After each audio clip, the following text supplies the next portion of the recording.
레위기 18장과 20장입니다.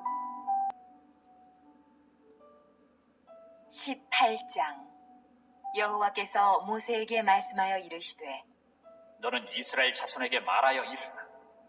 나는 여호와 너희의 하나님이니라. 너희는 너희가 거주하던 애굽 땅의 풍속을 따르지 말며 내가 너희를 인도할 가나안 땅의 풍속과 규례도 행하지 말고 너희는 내 법도를 따르며 내 규례를 지켜 그대로 행하라. 나는 너희의 하나님 여호와이니라. 너희는 내 규례와 법도를 지키라. 사람이 이를 행하면 그로 말미암아 살리라. 나는 여호와이니라. 사랑하는 형제 여러분, 8월 12일 수요일 새벽 묵상에 오신 것을 환영합니다. 이스라엘 백성들에게 생활 규례를 주시는 중에 16장에서는 속죄일을 제정해 주셨고 17장에서는 피로 대속받는 구원 진리를 가르치셨습니다. 이제 다시 18장에서는 생활 규례를 가르치시는데요. 18장은 성적인 죄악을 짓지 말라고 하시는 말씀이 전부입니다. 20장은 성적인 죄악에 대한 심판입니다. 현대는 성적으로 심각하게 타락한 시대입니다. 사랑의 개념이 왜곡되어 있기 때문에 사랑이 아닌 것을 사랑이라고 생각하고 마귀에게 속고 있습니다. 그래서 먼저 바로잡아야 할 개념은 자기 자신을 올바로 사랑하는 것이 아니면 자신 사랑도 이웃 사랑도 될 수가 없다. 자신을 올바로 사랑하는 기초가 자기 자신을 정결하게 지키는 것이다. 특히 성적으로 정결을 지키는 것은 자기와 이웃에 대한 기본이고 하나님을 능멸하지 않기 위한 기본이다. 이 개념을 가지고 레위기 18장을 들어가도록 하겠습니다. 18장에서 하나님은 하나님과 우리의 관계가 왕과 백성으로 언약 맺어진 관계라서 이 명령을 주노라고, 너희들은 내 것이니까 라는 개념입니다.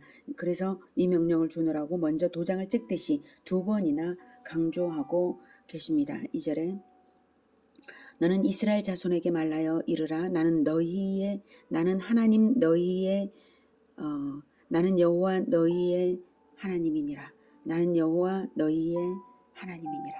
언약 관계의 주로서 명령한다는 뜻이죠. 언약 배신하지 말고 순종하라는 뜻입니다.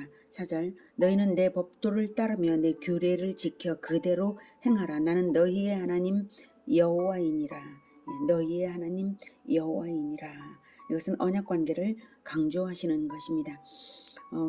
이제 18장 전체가 성적인 범죄에 대한 것입니다. 극히 중요한 문제임을 알 수가 있죠. 6절 각 사람은 자기의 살부치를 가까이 하여 그의 하체를 범하지 말라.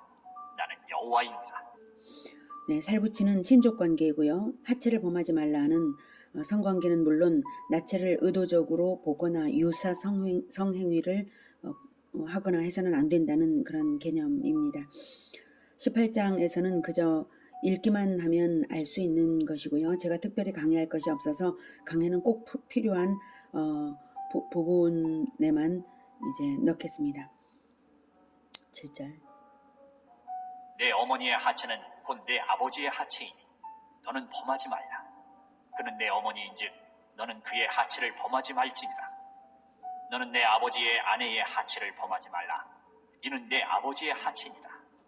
너는 내 자매 곧 내 아버지의 딸이나 내 어머니의 딸이나 집에서나 다른 곳에서 출생하였음을 막론하고 그들의 하체를 범하지 말지니라.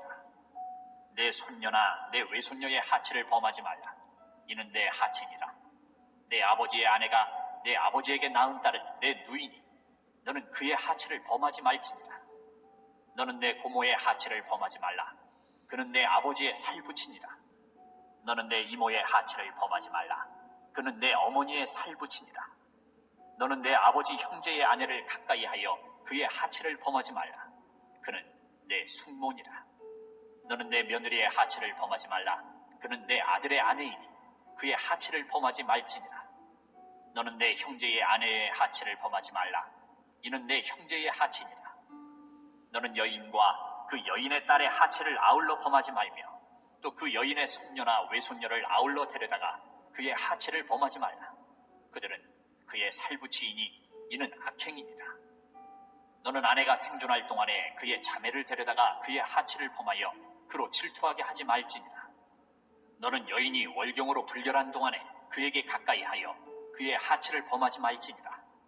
너는 내 이웃의 아내와 동침하여 설정함으로 그 여자와 함께 자기를 더럽히지 말지니라. 너는 결단코 자녀를 몰렉에게 주어 불로 통과하게 함으로 내 하나님의 이름을 욕되게 하지 말라. 나는 여호와이니라. 몰렉은 우상의 이름인데요. 머리는 소의 머리이고 몸은 사람의 몸의 모양입니다. 몰렉이라는 이름은 왕이라는 의미입니다. 갑자기 왜 몰렉이 나왔냐면 그 당시 가나안 족속의 우상 숭배의 방법은 너무나 타락해서 아주 음란했습니다. 그리고 몰렉을 섬기는 가장 극악한 것은 뜨겁게 달군 몰렉의 동상의 내민 팔 위에 어린아이를 올려놓아서 죽여서 바치는 인신제사였습니다. 자녀를 몰렉에게 주어 불로 통과하게 함이 바로 그 의미인데요. 처음에는 불 속을 통과하게 하는 제2방법이었다는데 나중에는 진짜 불로 죽이기까지 했습니다. 우상숭배는 가장 극악한 것이고 영적인 간음입니다. 영적으로 하나님은 이스라엘의 관계에서 남편과 아내와도 같은 그런 관계인데 몰렉을 섬기는 것은 간음과도 같고 이렇게 성적인 죄악들은 마치 몰렉을 숭배하는 것과 동일하다는 의미로 같은 장에 배치된 것으로 봅니다. 그리고 우상 숭배 방법 자체가 몰렉을 섬기는 방법 자체가 아까 극악한 인신 제사도 말씀드렸지만 그것만이 아니라 성적인 행위를 동반했습니다. 22절 너는 여자와 동침함 같이 남자와 동침하지 말라. 이는 가증한 일이니라. 성경은 남자를 대표로 해서 대상 독자로 설정하고 명하고 있으므로 여기에서 남자의 동성애만을 이제 금지한다고 해서 남자의 동성애만 문제라고 할 수는 없고요. 남자끼리든 여자끼리든 동성애를 금지하시는 것입니다. 동성애의 경우는 창세기에서도 심판을 초래하는 최종적인 말기적인 사회 현상입니다. 소돔과 고모라가 그랬죠. 롯의 집에 천사 둘이 나타나자 미남자들이 나타났다고 소돔성 원근에서 노소를 막론하고 남자 무리가 롯의 집을 둘러싸고 말했죠. 오늘 이 집에 들어온 남자들을 내놓으라. 우리가 동성애를 하겠다. 이랬습니다. 성경에는 우리가 상관하리라고 표현되었는데 그것이 성관계를 맺겠다는 뜻입니다. 결국 소돔과 고모라의 심판은 그 정도의 타락상 때문에 하나님께서 그 심판을 단행하신 것입니다. 그래서 그 성들이 사라져버리고 지금의 사해가 되었습니다. 동성애는 종말적 현상의 대표 현상입니다. 23절 너는 짐승과 교합하여 자기를 더럽히지 말며 여자는 짐승 앞에 서서 그것과 교접하지 말라. 이는 문란한 일이니라. 너희는 이 모든 일로 스스로 더럽히지 말라. 내가 너희 앞에서 쫓아내는 족속들이 이 모든 일로 말미암아 더러워졌고. 인간이 존엄한 이유는 하나님의 형상으로 지어졌기 때문입니다. 하나님의 형상이라는 것은 하나님의 영을 받아서 생명이 되었기 때문에 몸을 가졌다 뿐이지 하나님의 형상을 회복하면 하나님과 본질이 같은 피조물이 된다는 뜻입니다. 몸을 가진 하나님의 아들이죠. 그 정도로 인간은 존귀합니다. 그런 점에서 23절에서 말하는 짐승과의 성관계는 하나님을 극악무도하게 능멸하는 것입니다. 그런데 왜 하나님이 이 정도까지를 말씀하시냐면 그러는 사람들이 있냐 이렇게 하실 거예요. 이런 말씀을 하시는 이유는 이 모든 악하고 문란한 행위들이 가나안 족속들이 행하는 일이었기 때문입니다. 가나안 족속들의 이미 이 문화가 있었던 것입니다. 이제 가나안 땅에 들어갈 이스라엘이 자칫 그들의 행위를 보고 가나안 족속들의 행위를 보고 이스라엘이 물들어 버릴 위험이 있어서 미리 방지하느라 말씀을 하시는 것입니다. 그리고 하나님이 가나안 족속을 심판하시는 이유가 바로 이 문란한 일들 때문이라는 분명한 진실을 말씀하심으로써 똑같은 행위를 너희는 절대로 하지 말라고 교훈하시는 것입니다. 너희들을 사용해서 심판전쟁 할 건데 너희들이 똑같은 행동을 하면 가나안 족속들이 멸망당했던 것처럼 똑같이 멸망당할 게 아니냐는 것을 알게 하시는 그런 말씀입니다. 그뿐만 아니라 오고 오는 모든 교회들이 알아서 예방하도록 이것을 쓰신 것입니다. 정말 기겁할 일은 역사 자료로 남아있는 멸망의 이유로서 로마 제국이 멸망할 때 성적으로 극히 타락했다는 사실입니다. 폼페이 화산 폭발 때 용암이 굳어서 남은 형상들이 많이 있는데요. 용암이 굳어서 이제 뭐 돌처럼 굳어져 버린 사람들이 많이 있었는데요. 아주 순식간에 급속도로 그렇게 된 일들이죠. 그래서 그 형상들의 타락한 성관계 장면 그대로 남겨진 사실들입니다. 그 천재지변으로 인한 멸망이 하나님의 심판인 것을 암시하는 것입니다. 에이즈 환자의 70% 이상이 동성애자로 드러났고 국민일보의 보도에 따르면 에이즈의 원인이 아프리카의 녹색 원숭이가 에이즈의 원인인 것이 밝혀졌고요. 짐승 성교와 동성애를 겸한 사람들에 의해서 전 세계에 퍼졌다고 합니다. 그리고 지금 전 세계에 퍼지고 있는 원숭이 두창 역시 90% 이상이 남성 동성애자들이 걸리고 있다는 통계입니다. 그래서 하나님은 성적 타락이 이유가 되어서 가나안 족속이 심판당하는 것을 25절에서 말씀하십니다. 25절. 그 땅도 더러워졌으므로 내가 그 악으로 말미암아 벌하고 그 땅도 스스로 그 주민을 토하여 내느니라. 그러므로 너희 곧 너희의 동족이나 혹은 너희 중에 거류하는 거류민이나 내 규례와 내 법도를 지키고 이런 가증한 일에 하나라도 행하지 말라. 너희가 전에 있던 그 땅 주민이 이 모든 가증한 일을 행하였고 그 땅도 더러워졌느니라. 너희도 더럽히면 그 땅이 너희가 있기 전 주민을 토함같이 너희를 토할까 하노라. 이 가증한 모든 일을 행하는 자는 그 백성 중에서 끊어지리라. 그러므로 너희는 내 명령을 지키고 너희가 들어가기 전에 행하던 가증한 풍속을 하나라도 따름으로 스스로 더럽히지 말라. 나는 너희의 하나님 여호와이니라. 네, 마지막으로도 다시 너희의 하나님 여호와이기 때문에 이 언약 관계이기 때문에 이 명령을 하노라는 것입니다. 그래서 이런 모든 행위 중에 하나라도 하면 하나님을 능멸하는 것이고 언약 관계가 깨진다는 의미죠.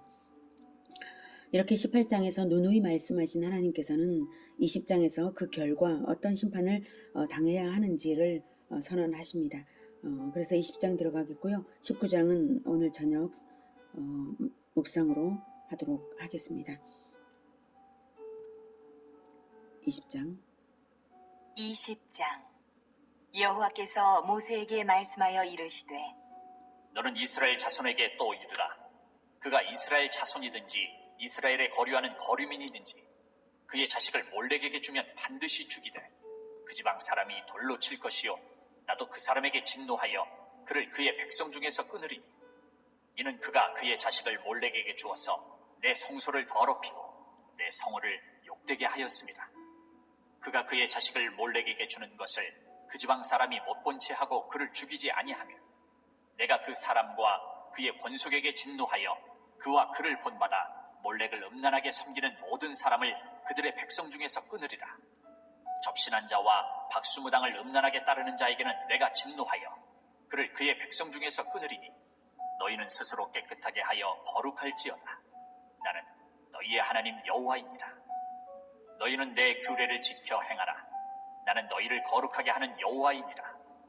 만일 누구든지 자기의 아버지나 어머니를 저주하는 자는 반드시 죽일지니 그가 자기의 아버지나 어머니를 저주하였은즉 그의 피가 자기에게로 돌아가리라. 네, 여기서 갑자기 구절은 성적인 범죄와 무관한 것이 아닌가 이렇게 생각할 수가 있는데요. 그것은 성적인 타락에 대하여 명하시는 중에도 구절에서 이렇게 부모를 저주하는 자는 죽이라고 하시는 이유는 성이 생식 기능이고 세대를 이어가는 것이기 때문에 연관이 있습니다. 성적 타락은 곧 자기 부모를 저주스럽게 하는 것입니다. 우상숭배 문제도 아까 말씀을 하셨는데 그것을 말씀하시는 이유는 우상숭배 방법이 음란한 방법이었고 영적인 의미로도 하나님에 대한 간음이나 마찬가지이기 때문에 함께 같은 주제로 묶인 것이고 그렇습니다. 계속 듣겠습니다. 누구든지 남의 아내와 간음하는 자, 곧 그의 이웃의 아내와 간음하는 자는 그 간부와 음부를 반드시 죽일지니라. 누구든지 그의 아버지의 아내와 동침하는 자는 그의 아버지의 하체를 범하였은즉 둘 다 반드시 죽일지니 그들의 피가 자기들에게로 돌아가리라. 누구든지 그의 며느리와 동침하거든 둘 다 반드시 죽일지니 그들이 가증한 일을 행하였음이라. 그들의 피가 자기들에게로 돌아가리라. 누구든지 여인과 동침하듯 남자와 동침하면 둘 다 가증한 일을 행함인즉 반드시 죽일지니 자기의 피가 자기에게로 돌아가리라. 누구든지 아내와 자기의 장모를 함께 데리고 살면 악행인즉 그와 그들을 함께 불사를 지니 이는 너희 중에 악행이 없게 하려 함이니라. 남자가 짐승과 교합하면 반드시 죽이고 너희는 그 짐승도 죽일 것이며 여자가 짐승에게 가까이 하여 교합하면 너는 여자와 짐승을 죽이되 그들을 반드시 죽일지니 그들의 피가 자기들에게로 돌아가리라. 누구든지 그의 자매 곧 그의 아버지의 딸이나 그의 어머니의 딸을 데려다가 그 여자의 하체를 보고 여자는 그 남자의 하체를 보면 부끄러운 일이라. 그들의 민족 앞에서 그들이 끊어질지니 그가 자기의 자매의 하체를 범하였은즉 그가 그의 죄를 담당하리라. 누구든지 월경 중에 여인과 동침하여 그의 하체를 범하면 남자는 그 여인의 근원을 드러냈고 여인은 자기의 피 근원을 드러내었음인즉 둘 다 백성 중에서 끊어지리라. 내 이모나 고모의 하체를 범하지 말지니 이는 살부치의 하체인즉 그들이 그들의 죄를 담당하리라. 누구든지 그의 숙모와 동침하면 그의 숙부의 하체를 범함이니 그들은 그들의 죄를 담당하여 자식이 없이 죽으리라. 누구든지 그의 형제의 아내를 데리고 살면 더러운 일이라. 그가 그의 형제의 하체를 범함이니 그들에게 자식이 없으리라. 너희는 나의 모든 규례와 법도를 지켜 행하라. 그리하여야 내가 너희를 인도하여 거주하게 하는 땅이 너희를 토하지 아니하리라. 너희는 내가 너희 앞에서 쫓아내는 족속의 풍속을 따르지 말라. 그들이 이 모든 일을 행함으로 내가 그들을 가증히 여기노라. 내가 전에 너희에게 이르기를 너희가 그들의 땅을 기업으로 받을 것이라. 내가 그 땅, 곧 젖과 꿀이 흐르는 땅을 너희에게 주어 유업을 삼게 하리라 하였노라. 나는 너희를 만민 중에서 구별한 너희의 하나님 여호와이니라. 너희는 짐승이 정하고 부정함과 새가 정하고 부정함을 구별하고 내가 너희를 위하여 부정한 것으로 구별한 짐승이나 새나 땅에 기는 것들로 너희의 몸을 더럽히지 말라. 너희는 나에게 거룩할지어다. 이는 나 여호와가 거룩하고 내가 또 너희를 나의 소유로 삼으려고 너희를 만민 중에서 구별하였음이니라. 남자나 여자가 접신하거나 박수무당이 되거든 반드시 죽일지니 곧 돌로 그를 치라. 그들의 피가 자기들에게로 돌아가리라. 21. 네. 자기를 올바로 사랑해야 이웃도 올바로 사랑할 수가 있습니다. 성적인 타락은 결코 사랑이라는 이름으로 말할 수 없습니다. 잘못된 성관계는 절대로 사랑이 아닙니다. 왜냐하면 잘못된 성관계를 하면 상대방을 사랑하는 감정으로 했다 할지라도 언젠가는 멸시로 바뀔 것이기 때문입니다. 그리고 상대방만 아니라 자기 멸시감이 일어나서 괴롭게 될 것이 분명합니다. 일생 지우기 힘든 기억이 되고 끝까지 기억에 남아서 자기 자신을 괴롭히면서 존엄한 가치를 스스로 잃어버릴 가능성이 있기 때문에 사랑이 아니라 파괴입니다. 자기를 올바로 사랑해야 이웃도 올바로 사랑한다는 이것을 마음에 새겨 넣으시기를 바랍니다. 자기가 먼저 정결하지 않으면 아무리 이웃사랑을 하려고 해도 자기 안에서 더러운 것이 나오는 한 이웃사랑이 되지를 않는 것입니다. 자기 자신을 정결하게 지키는 것부터가 올바른 사랑의 시작입니다. 올바른 하나님 사랑, 올바른 자기 사랑, 올바른 이웃사랑, 이것이 자기 정결이 없으면 이 모든 것이 불가능한 것이죠. 자기를 정결하게 지킬 힘은 하나님을 사랑하여서 연합될 때 일어납니다. 하나님과 연합되면 하나님이 극히 영광스러우시고 동시에 그 영광이 내 안으로 들어옴을 느낍니다. 그런 사람은 자기를 능욕하는 행위를 하지 못합니다. 하나님 능멸이기 때문입니다.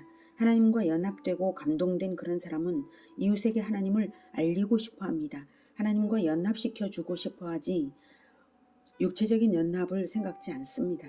이보다 하나님과 연합하는 것, 이보다 더한 행복은 없기 때문에 가장 정결한 모습으로 가장 영광스러운 하나님을 나타내어 줍니다. 그래서 하나님 사랑, 자기 사랑, 이웃 사랑은 필연적으로 연결되어 있습니다. 만약 연결되어 있지 않다면 따로따로라면 어딘가 내 개념이 잘못되어 있는 것이죠. 오늘 레위기를 읽으면서 심판과 멸망만을 많이 들었는데요. 그러나 여러분, 예수님은 간음하다가 현장에서 잡힌 여인에게 용서를 선언하셨습니다. 조건 없이 용서를 선언하셨지만 용서가 되기 위해서는 그 여자가, 용서받은 여자가 해야 할 일이 있습니다. 요한복음 8장 9에서 11절. 그들이 이 말씀을 듣고 양심의 가책을 느껴 어른으로 시작하여 젊은이까지 하나씩 나가고 오직 예수와 그 가운데 섰는 여자만 남았더라. 예수께서 일어나사 여자 외에 아무도 없는 것을 보시고 이르시되 여자여, 너를 고발하던 그들이 어디 있느냐? 너를 정죄한 자가 없느냐? 대답하되 주여 없나이다. 예수께서 이르시되 나도 너를 정죄하지 아니하노니 가서 다시는 죄를 범하지 말라 하시니라. 가서 다시는 죄를 범하지 말라. 간음하다 잡힌 여자를 돌로 쳐 죽여야 한다던 사람들은 예수님이 너희 중에 죄 없는 자가 먼저 돌로 치라는 말씀에 각자 자기의 죄가 생각나서 자리를 떠났습니다. 죄 없는 사람은 그 누구도 없습니다. 아무도 그 여자를 정죄할 자격이 없습니다. 오직 한 사람, 죄 없으신 예수님만은 그 여자를 정죄할 수 있고 정죄해야 마땅합니다. 그 여자는 용서받아야 할 아무런 이유도 없습니다. 용서받을 가능성도 없습니다. 용서받을 것도 기대하지 않았을 것입니다. 그런데 예수님은 나도 너를 정죄하지 아니하노니 가서 다시는 죄를 범하지 말라. 나도 너를 정죄하지 않는다고 하셨습니다. 심판주 예수님께서 정죄하지 않는다는 것은 완전한 용서를 말합니다. 이런 부당한 은혜가 세상에 어디 있습니까? 이것은 부당합니다. 그런데 이것이 부당하지 않게 하는 행위를 예수님께서 할 것이기 때문에 이런 선언을 하신 것입니다. 바로 그 간음한 여자 대신 십자가에서 죽음을 당하여서 그 죄를 대속하실 것이기 때문입니다. 그래서 나도 너를 정죄하지 아니하노니, 죄 없는 자의 대속의 죽음, 죄 없는 자의 대속, 그 죽음이 전제되지 않는다면 결코 할 수 없는 선언입니다. 그렇다면 이제 이 여자가 그 대속을 믿고 예수님과 언약 관계가 되었다면 무엇으로 그 언약 관계가 증명될까요? 무엇을 보고 그 여자가 구원받았는지를 알 수 있을까요? 바로 다시는 죄를 범하지 말라 하신 대로 죄를 범하는가 범하지 않는가에 달려 있습니다. 예수님의 사죄의 선언을 믿고 예수님을 왕으로 영접했다면 다시는 죄를 범할 수 없을 것이고, 그저 한순간의 징계의 회피의 기회로만 여겼다면 다시 죄를 범할 것입니다. 행위는 믿음을 증거합니다. 실천으로 언약 관계는 지켜지는 것입니다. 혹시 마음으로라도 간음의 죄를 범했다면 지금 이 순간부터 단호하게 끊으시고 주님과의 언약 관계를 회복하시기를 기원합니다. 지금 이 세상은 너무나 타락하여서 성적인 범죄까지도 인권으로 왜곡시키는 세상입니다. 포괄적 차별금지법 또는 평등법이라는 이름으로 입법하려고 하는 그 시도가 얼마나 악한 시도인지 생각하게 됩니다. 이렇게 타락한 시대에 우리가 우리 자신의 정결함을 지키는 것이 하나님 사랑, 이웃 사랑의 기본이고 기초이고 출발인 것입니다. 자기를 정결하게 지키면서 언약 백성의 올바른 사랑을 누리는 우리 모두가 되기를 기원합니다. 기도하겠습니다. 하나님은 극히 사랑이 많으시고 우리에게 사랑하는 마음을 주셨습니다. 우리가 영광스러운 하나님의 자녀로서 오직 하나님을 닮은, 예수님을 닮은 그런 사랑만을 할 수 있게 도와주시며, 잘못된 사상에 물들지 않고 왜곡된 사랑에 오염되지 않도록, 그리고 올바르게 정결하게 지켜나가며 세상에 가장 정결한 사랑만을, 그것만이 행복한 것이라는 것을 보여주는 그런 우리 모두가 되게 도와주시옵소서. 예수님의 이름으로 기도드립니다. 아멘. 이어지는 시간은 개인 기도 시간입니다.